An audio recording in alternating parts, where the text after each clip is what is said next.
Palavra da Verdade, com Hernandes Dias Lopes. Meus amados irmãos, nós vamos abrir a Palavra de Deus, a carta de Paulo aos Efésios, capítulo 6. Carta de Paulo aos Efésios, capítulo 6, versos 10 a 20.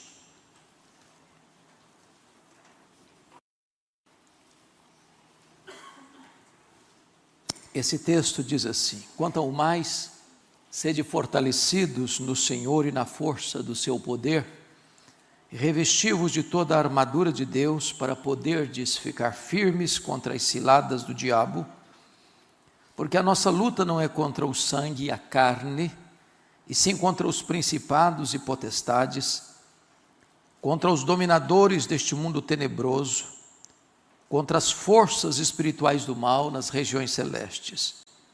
Portanto, tomai toda a armadura de Deus, para que possais resistir no dia mau, e depois de terdes vencido tudo, permanecer inabaláveis. Estai, pois, firmes, cingindo-vos com a verdade, vestindo-vos da couraça da justiça. Calçai os pés com a preparação do evangelho da paz, embraçando sempre o escudo da fé, com o qual podereis apagar todos os dardos inflamados do maligno. Tomai também o capacete da salvação e a espada do Espírito, que é a palavra de Deus, com toda oração e súplica, orando em todo o tempo no Espírito, e para isto vigiando com toda perseverança e súplica por todos os santos, e também por mim, para que me seja dada no abrir da minha boca a palavra, para com intrepidez fazer conhecido o mistério do Evangelho, pelo qual sou embaixador em cadeias, para que em Cristo eu seja ousado para falar, como me cumpre fazê-lo. Amém. Eu quero trazer como tema desta mensagem: estamos em guerra. Estamos em guerra. E eu não estou me referindo a esta guerra que está aí. E os noticiários recordando e reportando todo momento, a toda hora. Eu não estou me referindo a esse caldeirão, esse barril de pólvora que é o mundo hoje. Nação contra nação, reino contra reino. Eu estou falando de uma guerra mais perigosa. Uma guerra que não alcança apenas um grupo ou outro das nações, mas todos os seres humanos, sem exceção.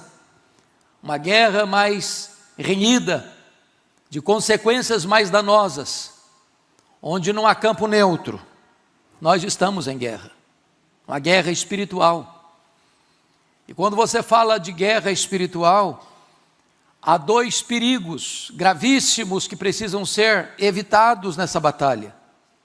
O primeiro deles é subestimar o inimigo. Não se fala numa guerra responsável, onde você não sabe contra quem você está lutando, quais são as armas do inimigo, quão poderosos eles são, quais são suas estratégias, quais são suas armas, quais são seus pontos de ataque, de defesa. É preciso conhecer a força deste inimigo. E é muito perigoso você entrar nessa guerra de cara limpa. É muito perigoso você achar que você pode enfrentar essa batalha com armas carnais.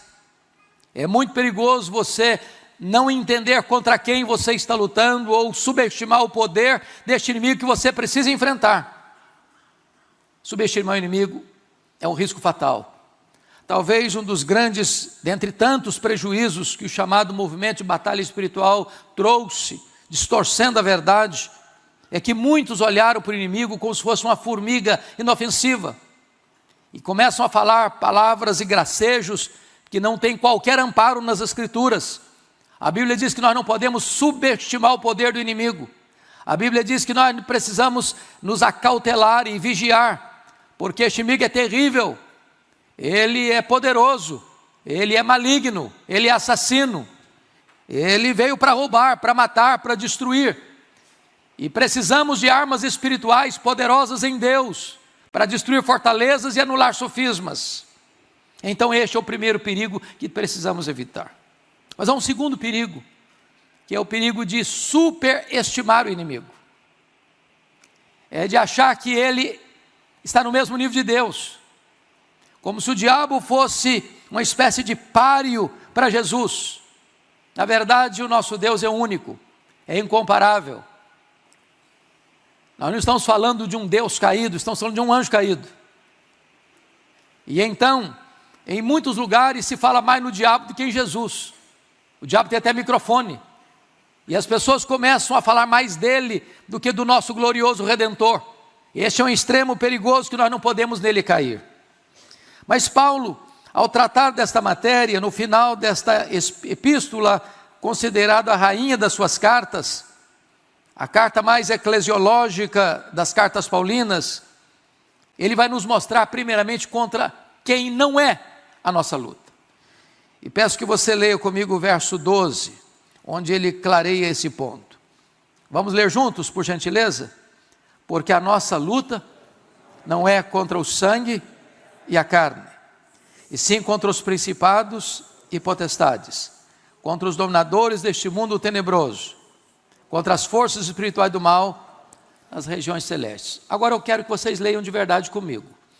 É muito importante a igreja acompanhar a pregação com a Bíblia aberta. E é muito importante que você esteja antenado com o texto. Então eu quero pedir à igreja toda agora que leia em voz alta, clara, bonita e sonora, todos juntos. Porque a nossa luta não é contra o sangue e a carne, e sim contra os principados e potestades, contra os dominadores deste mundo tenebroso, contra as forças espirituais do mal nas regiões celestes. A primeira coisa que Paulo deixa claro é que a nossa luta espiritual não é contra pessoas. Às vezes nós imaginamos que se nós tirarmos alguém do nosso caminho, o nosso problema estará resolvido. E às vezes olhamos para algumas pessoas e esse fulano é uma pedra no meu sapato. Esse fulano atrapalha a minha vida. Lá no seu trabalho, lá na sua empresa, lá na sua parentela, lá nos seus relacionamentos. E às vezes você pensa que essa pessoa é o seu problema e luta contra ela. Mas ainda que você consiga eliminá-la, ainda que você consiga afastá-la do seu caminho, o seu problema não estará resolvido, porque ele é apenas um instrumento nas mãos do verdadeiro inimigo, que se tirar um do caminho, ele coloca outro e outros. Então Paulo está dizendo que você não pode encarar pessoas como se elas fossem o seu verdadeiro inimigo. Não é contra carne e sangue. A nossa luta não é contra pessoas.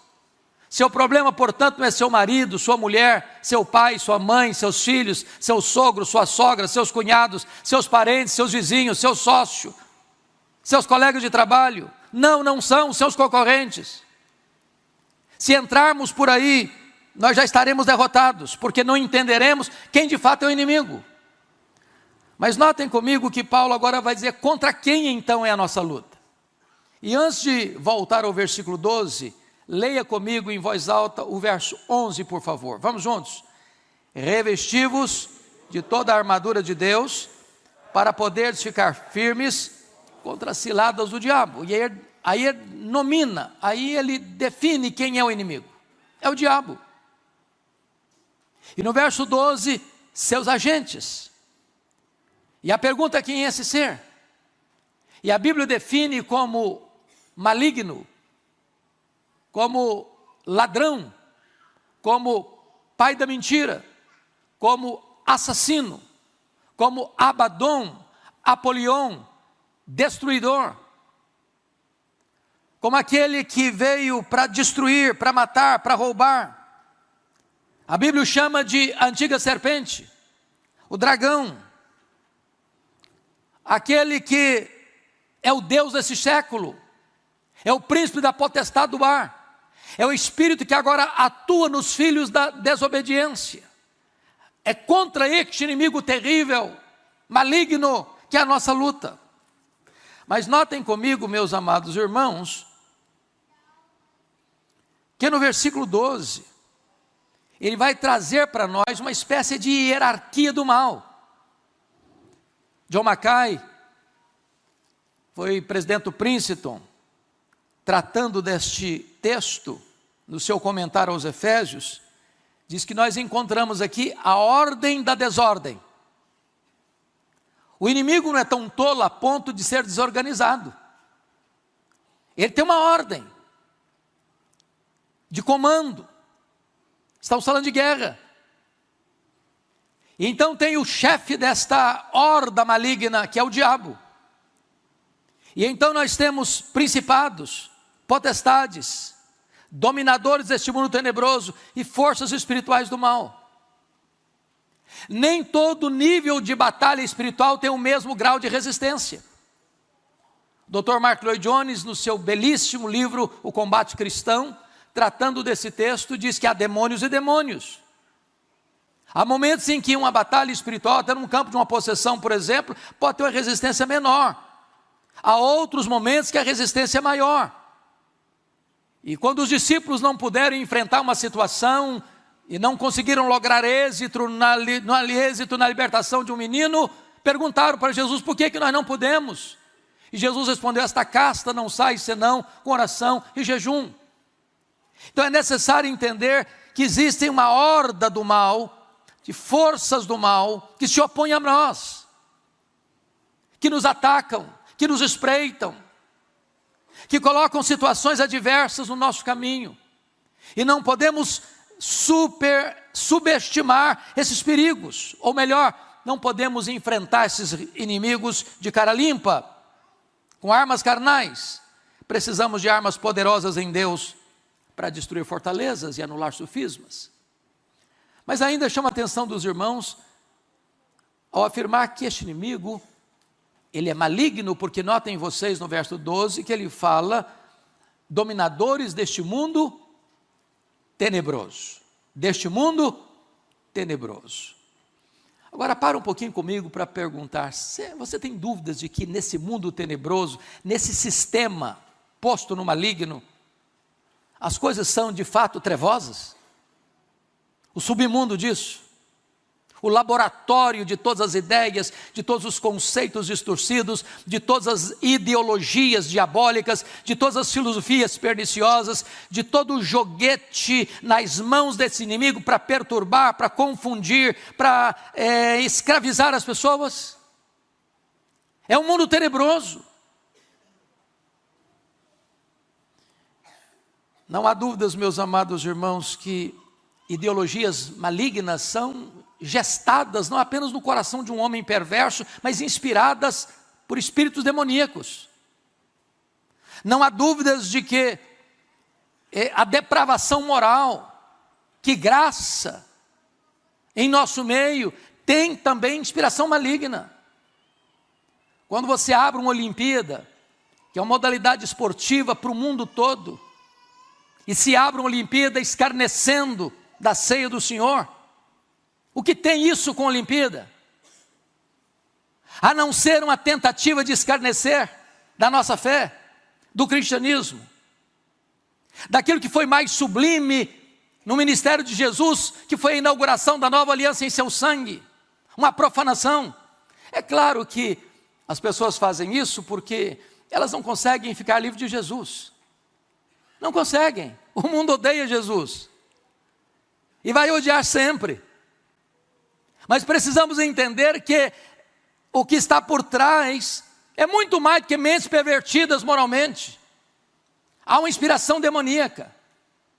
Eu disse, eu não sei se aqui, pastor, não estou lembrado disso, mas me parece que foi também, que há pouco tempo, numa escola aqui no Brasil, a diretora percebeu um livro didático e recolheu o livro, porque o livro trazia uma história macabra, em nome de pedagogia. Um pai propondo casar-se com a filha, e a filha recusa a proposta de casamento do pai, obviamente, e o pai persegue a filha, E como o pai foi rejeitado pela filha, porque o pai estava propondo casar com a filha e fazer da sua mulher, a mãe da menina, uma escrava da família. Isso é o enredo do livro. E a filha o pai sentindo-se rejeitado pela filha, quer entregá-la a uma outra pessoa e a menina comete suicídio. E eu pergunto, o que está por trás disso? Que pedagogia é essa? O que é que se quer alcançar com isso? Qual o propósito disso? A não ser perverter as mentes, confundir as pessoas. Muito mais do que uma pedagogia às avessas e na contramão de todo o valor moral, existe uma mente demoníaca por trás. Então, é preciso parar para perceber que este mundo tenebroso, marcado pela imoralidade, marcado pela violência, marcada por conceitos e valores tão medonhos, existe sim, neste mundo tenebroso, uma força agindo.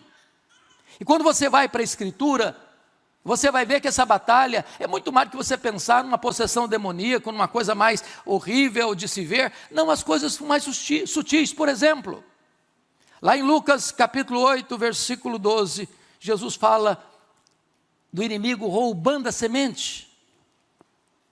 Ou vocês acham que um culto não é um campo de batalha espiritual?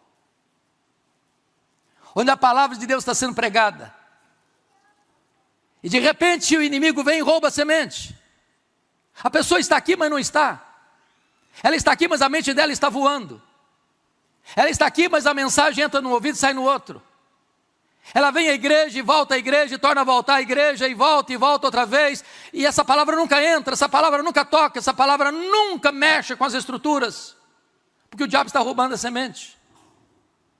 Lá em Mateus 13, 24 a 30, o Senhor fala de que o inimigo semeia o joio no meio do trigal de Deus, os filhos do maligno. O diabo planta seus filhos dentro do arraial de Deus, seus representantes. A Bíblia diz lá em Zacarias capítulo 3, versos 1 a 5, que o diabo, Satanás, fica do lado direito do pregador para se lhe opor. Está lá em Zacarias. Opor-se ao pregador, a pregação do evangelho. Você vai encontrar lá em Lucas capítulo 13, versos 10 a 17, que o inimigo oprime até com doenças. A Bíblia fala de um espírito de enfermidade, de uma mulher emborcada, olhando para o chão, que precisou ser curada e liberta de um espírito de enfermidade. Uma filha de Abraão. A Bíblia diz lá em 1 Tessalonicenses 2,8, que o diabo se opõe à obra missionária. Paulo queria ir para determinada região e o diabo se lhe opôs. Nós precisamos entender isso, que a oposição ferrenha nos campos missionários. Há lugares de resistências terríveis, e nós sabemos disso. A chamada janela 10 por 40, quantas lutas, quantas provas, quantas batalhas, quantas prisões, quantas perseguições, quanta dificuldade. Você vai encontrar lá em Mateus 18, que o diabo atormenta pessoas magoadas que não perdoam. E as pessoas que guardam mágoa no coração, pessoas que não conseguem perdoar, pessoas que ficam com o coração cheio de azedume, são entregues aos verdugos, aos flageladores, não tem paz. A Bíblia diz lá em 1 de Pedro, capítulo 5, 8, que o inimigo tenta intimidar, é como um leão que ruge. E quando você começa a ler sobre a história dos animais, das bestas feras, o leão não ruge para atacar. Quando o leão está atacando uma presa, ele não ruge.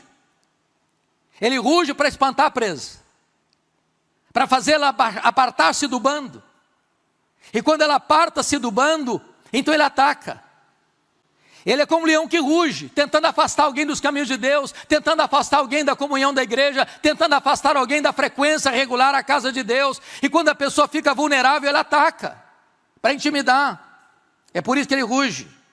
Mas a Bíblia diz que ele até se dissimula como um anjo de luz. Acautelemo-nos. Mas mais do que isso, a Bíblia diz lá em 1 Timóteo 4:1, que ele dissemina falsas doutrinas, heresias, usando falsos mestres, falsos profetas, falsos apóstolos, pregando um falso evangelho, para enganar as pessoas, para levá-las à condenação. A Bíblia diz que ele cega o entendimento dos incrédulos para que não resplandeça neles a luz do Evangelho de Cristo. Portanto, irmãos, a batalha espiritual é um campo muito mais aberto. Estamos em guerra e não podemos subestimar isso. Mas notem mais, ele não é apenas maligno também não. A Bíblia diz que ele é astuto. Volte os olhos comigo para o verso 11. Leia em voz alta comigo de novo o verso 11. Vamos juntos. Revesti-vos toda a armadura de Deus, para poderes ficar firmes contra as ciladas do diabo. A palavra ciladas aqui na língua grega é a palavra metodeia, de onde vem a nossa palavra métodos, ou estratagema, ou metodologia. O que significa dizer que este inimigo nos estuda, ele nos investiga. Talvez depois de Deus ninguém nos investigue mais. E é claro que ele tem diversas armas, e ele tem diversas estratégias. Às vezes o ponto vulnerável de uma pessoa não é o ponto vulnerável da outra pessoa. Às vezes para algumas pessoas o ponto mais frágil é o sexo, para outras o ponto mais vulnerável é o dinheiro, para outra área mais vulnerável é o poder, para outra área mais vulnerável é a vaidade. E ele tem diversas armas, ele tem diversos estratagemas, ele tem diversas maneiras de agir. Em outras palavras, ele conhece o seu calcanhar de Aquiles, ele conhece o seu ponto vulnerável, ele conhece aquela abertura na sua armadura, aquele flanco aberto na sua vida.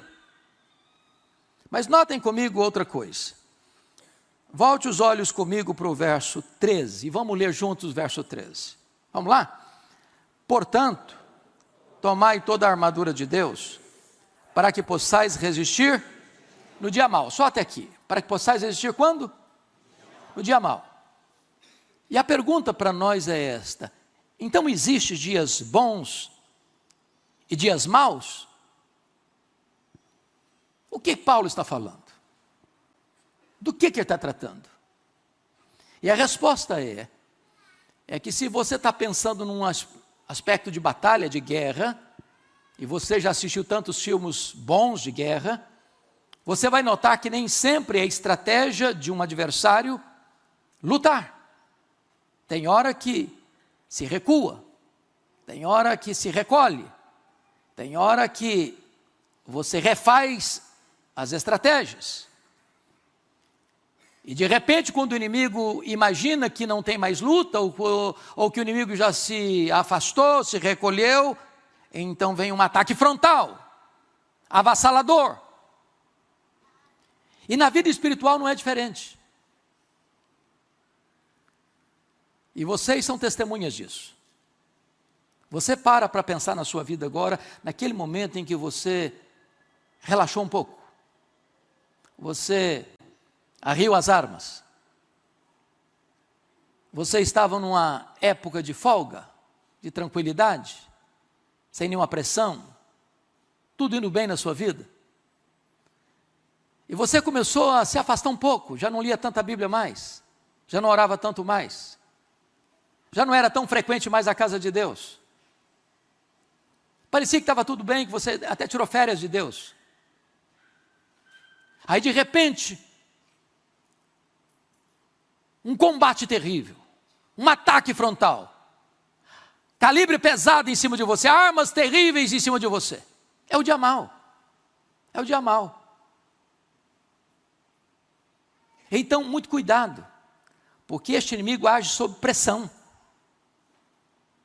Ele vem com armas pesadíssimas, com ataques terríveis. E você precisa ficar atento para esse dia mau, da tentação, da sedução, da pressão. Onde você pensa que você vai ser engolido. E Paulo diz que isso é estratégia de guerra. É atacar você de forma tão furiosa, tão virulenta, tão intensa. Mas prossigamos agora na leitura do verso 13, porque há algo a destacar aí ainda. Então, vamos prosseguir. E depois, vamos lá, juntos aí. E depois de ter vencido tudo, permanecerem inabaláveis. Preste atenção que Paulo está dizendo que você é vencedor, vitorioso. Depois de vencer, o quê? Tudo. E até parece, bom, já venci tudo, então não precisa mais lutar. E é nessa hora, irmãos, que nós nos tornamos muito vulneráveis. Alguém já disse, com certa razão, que você nunca é tão vulnerável como quando depois de uma grande vitória. Porque a tendência depois de uma grande vitória é dar uma descansada, é igual o time de futebol. O cara joga uma partida muito intensa, e aí todo mundo fala, agora vamos descansar, porque tem uma próxima partida na semana que vem. E às vezes o crente tenta fazer a mesma coisa. Ele teve uma vitória expressiva, já agora vou descansar, agora vou tirar férias, agora também passou uma semana sem ir na igreja. Agora eu não vou ler mais essa Bíblia essa semana, agora eu vou orar muito pouco, eu nem vou orar. E aí note uma coisa, amados irmãos, é que este inimigo, ele não desiste. Ele é perseverante. É aquilo que aconteceu lá em Lucas 4, quando o diabo ataca Jesus no deserto, com 3 tentações muito perigosas, e Jesus triunfa sobre ele, dizendo, está escrito, está escrito, está escrito. E diz a Bíblia que o diabo deixa, até momento oportuno. E o diabo volta, de que maneira? Com outras armas. Usando Pedro, para afastá-lo da cruz. E Jesus arreda Satanás. Usando os discípulos, para afastá-lo da agenda estabelecida pelo Pai, de ir para Jerusalém. Usando a multidão para arrebatá-lo, para fazer um rei político, um Messias, apenas para resolver os problemas do aqui e do agora. Usando a multidão que grita ao pé da cruz, desça da cruz e creremos em ti. O inimigo usa armas diferentes, pessoas diferentes, estratégias diferentes, lugares diferentes, circunstâncias diferentes. Então persevere. Porque depois de uma grande vitória, como Elias, você pode se vulnerabilizar. Continue vigiando, continue firme. Mas agora, notem comigo, que se você está pensando em guerra e precisamos vencer, precisamos também de armas espirituais. E a partir do verso 14, Paulo vai falar de que você precisa de toda a armadura de Deus.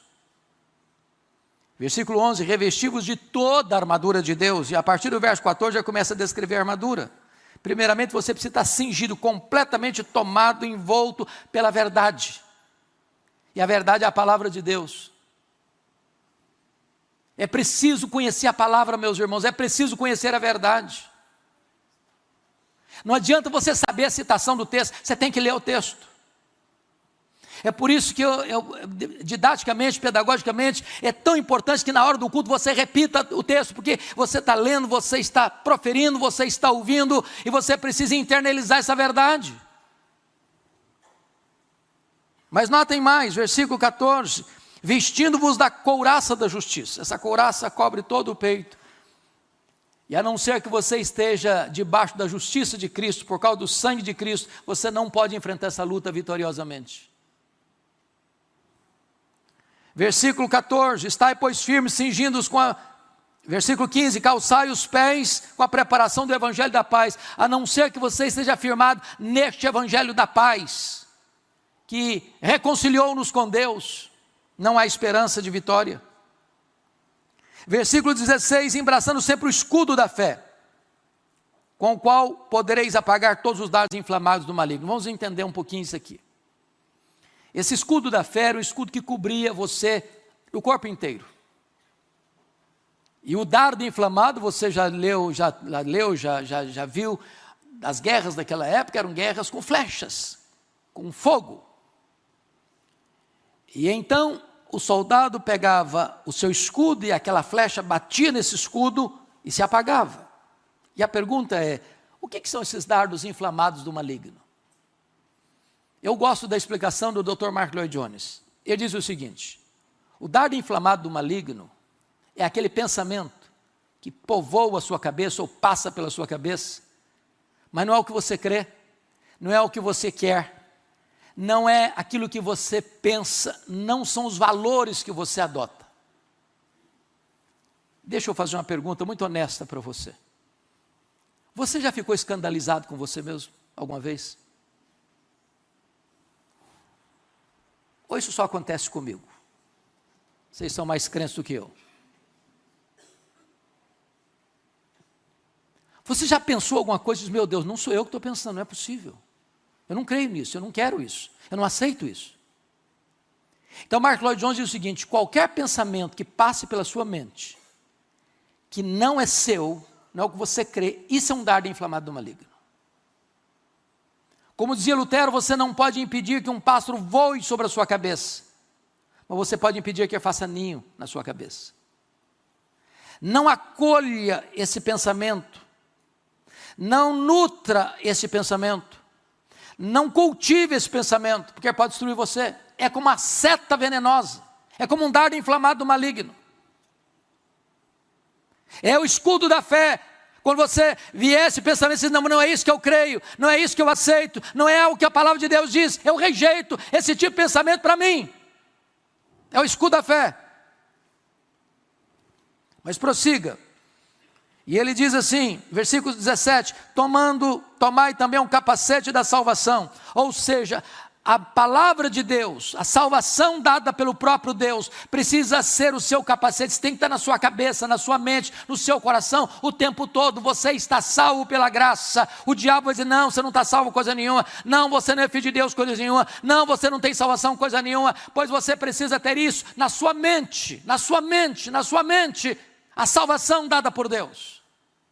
Mas mais do que isso, versículo 17 diz que você precisa da espada do Espírito, que é a palavra de Deus. E aqui eu quero parar um pouquinho. Palavra de Deus como espada do Espírito. Nós vivemos, não tenho dúvidas disso, na geração mais empolgante da história da humanidade. Nós somos a geração da transição. Quando eu cheguei aqui em Vitória, meus irmãos, em 1985, pastor Jailton, eu nunca tinha visto na vida um computador. Nunca tinha visto. E o primeiro computador que eu vi na vida foi na casa do pai do Luciano, presbítero Haroldo. Era um brutamonte de uma coisa. A impressora matricial era uma caixa desse tamanho. O primeiro computador, laptop que eu tive na vida, tinha 2 gigas e era um fenômeno.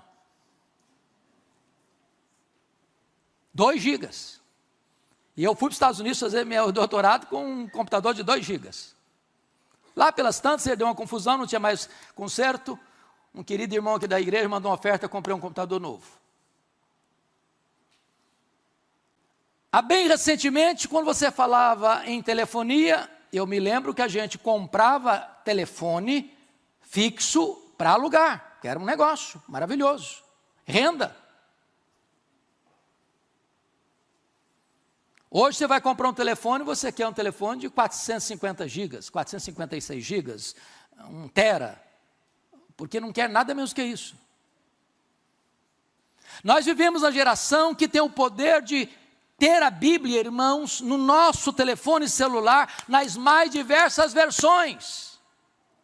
No grego, no hebraico, no inglês, no espanhol, todas as Bíblias de estudo, está aqui no seu celular. E nós estamos vivendo uma geração de analfabetos da Bíblia. Eu temo, pastor Jailton, que se nós aleatoriamente chamássemos 20 membros da igreja, dos antigos inclusive, sem desmerecimento ninguém. Falei, olha, eu quero 20 irmãos aqui que vão recitar de cor 20 versículos da Bíblia. 20, de cor. Eu temo que a gente passe um pouco de vergonha. E eu queria aqui repetir o que disse aqui há algum tempo. Uma das coisas que me marcou muito numa das viagens últimas que fizemos foi conhecer um pouco melhor da igreja valdense. Igreja protestante, que foi igreja protestante 400 anos antes da reforma. que depois que a reforma chegou, no século XVI, se uniram à reforma calvinista, lá de Genebra, porque moravam ali por perto.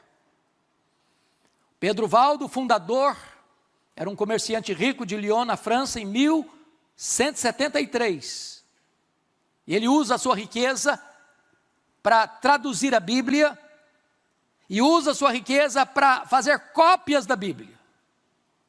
Para vocês terem uma ideia, uma cópia da Bíblia custava 1 ano de trabalho, 1 ano, para fazer uma cópia. Sabiam eles que a igreja oficial da época iria persegui-los, iria queimar suas cópias. E eles treinaram jovens evangelistas, que eles chamavam os barba, que iam de casa em casa, de vila em vila, para ensinar a palavra de Deus, de forma clandestina, porque eram terrivelmente perseguidos. Chegou um tempo em que eles entenderam que precisavam memorizar a Bíblia, porque as cópias seriam queimadas como foram todas queimadas. E eles tinham tudo memorizado e reproduziram tudo de novo, fielmente. Hoje nós não memorizamos mais Bíblia. E eu quero fortemente encorajar você uma coisa. Eu sei que cada um tem seu estilo e tem seu gosto. Eu gosto muito das brincadeiras do Arival. Às vezes ele tem brincadeiras muito boas que ajudam a entender coisas. Ele diz o seguinte: telefone no celular. Eu tenho, uso, mas ele diz o seguinte, que às vezes a sua Bíblia no telefone celular é um canivete, aqui é a espada. Na brincadeira dele é o seguinte: às vezes no canivete, você tem o canivete, você tem abridor de lata, você tem outras coisas, e o camarada ao mesmo tempo que abre um texto da Bíblia, abre outra coisa, outra aba para lá, outra para cá, daqui a pouquinho dispersa. Eu queria encorajar vocês a trazer a Bíblia para a igreja. Trazer a Bíblia para a igreja. Eu quero encorajar você a ter sua Bíblia de estudo na sua casa, para você riscar, para você anotar, para você memorizar, para você decorar, para você guardar. Porque tem hora que não dá para recorrer a uma chave bíblica, tem hora que não dá para ir para o Google, tem hora que não dá para você consultar alguém, olha, aquela, né, é na hora, é batalha. Ou você tem na sua mente, ou você tem a espada na hora, ou você vai ser ferido e você vai ser atingido. É a espada do Espírito.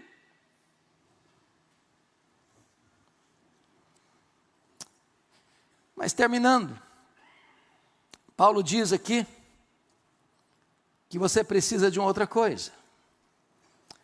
Versículo 18, quem pode ler comigo? Aliás, toda a igreja comigo, vamos ler juntos? Com toda oração e súplica, orando em todo o tempo, no Espírito, para isso vigiando com toda perseverança e súplica, por todos os santos. Esse exercíciozinho aqui, vocês vão debruçar de novo no verso 18 e vão me dar uma resposta. Qual é a palavra mais repetida no verso 18? Me fale, por favor.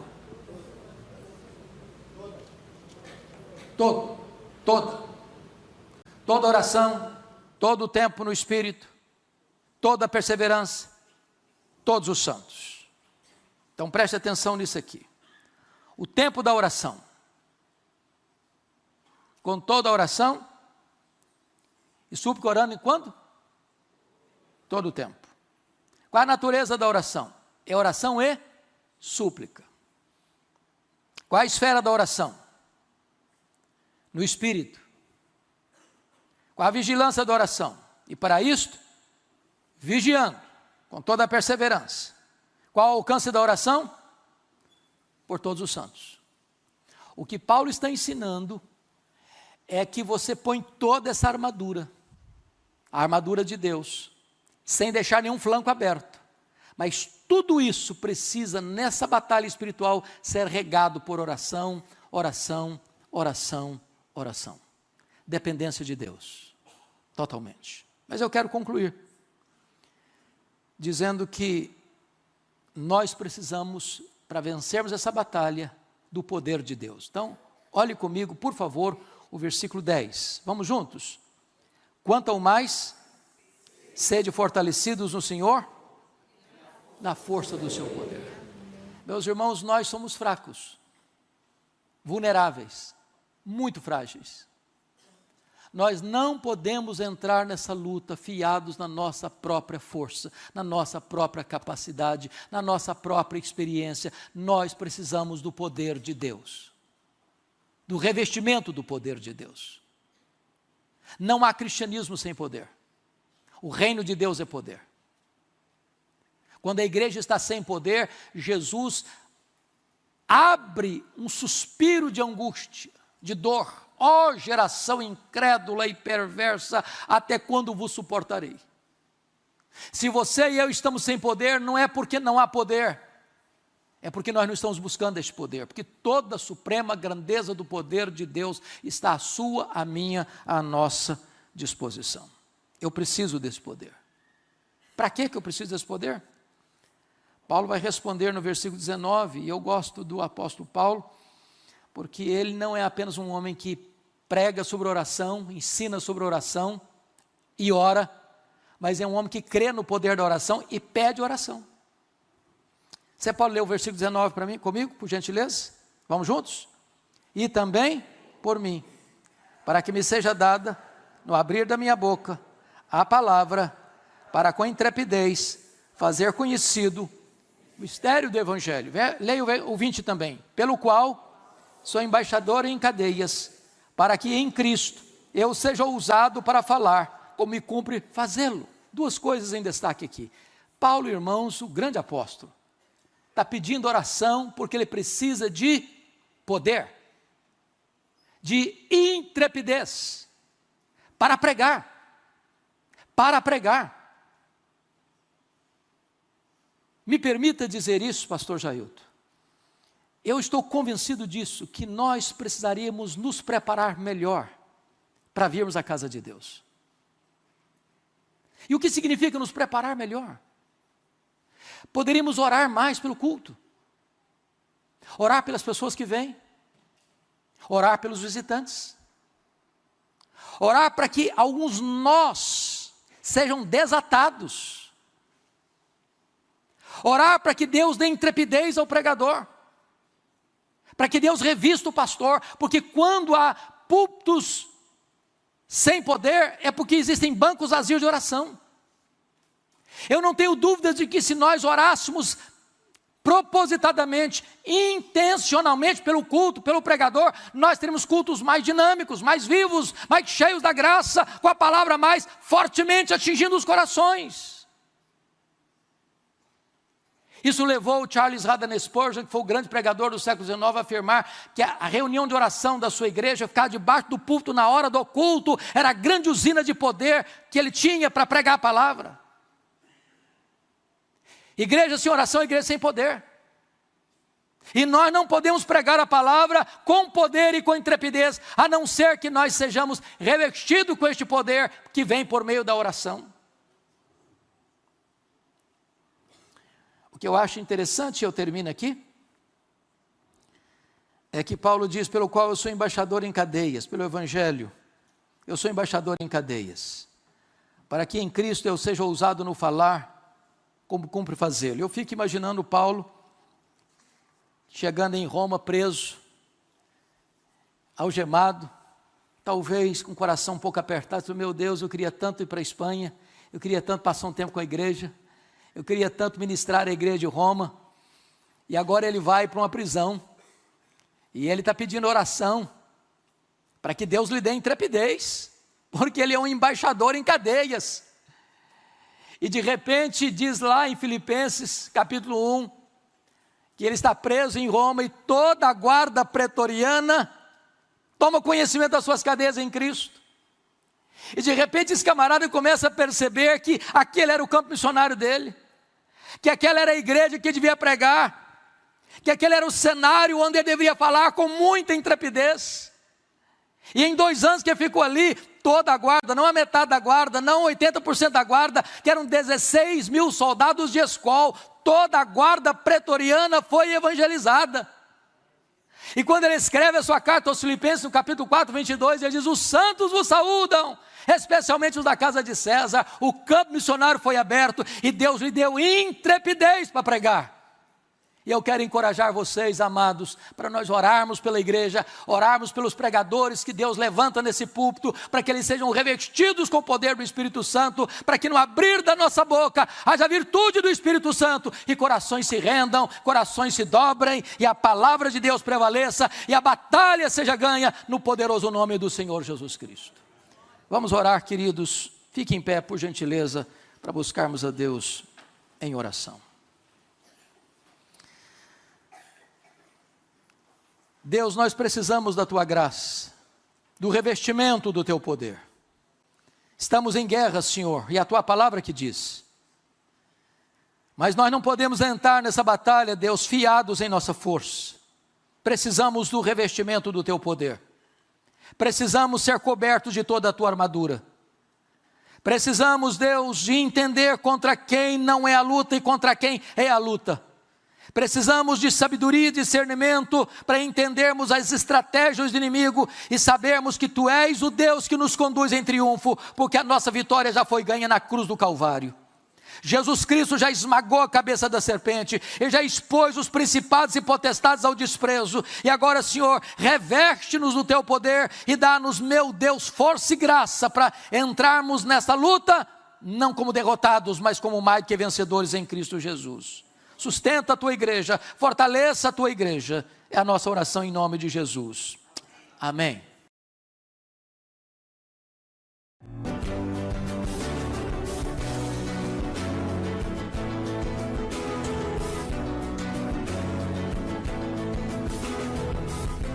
Palavra da Verdade, com Hernandes Dias Lopes.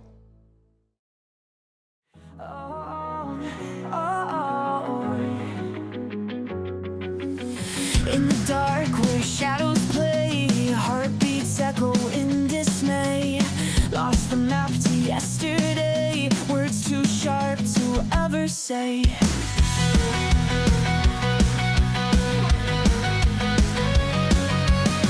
Ripped jeans and broken dreams,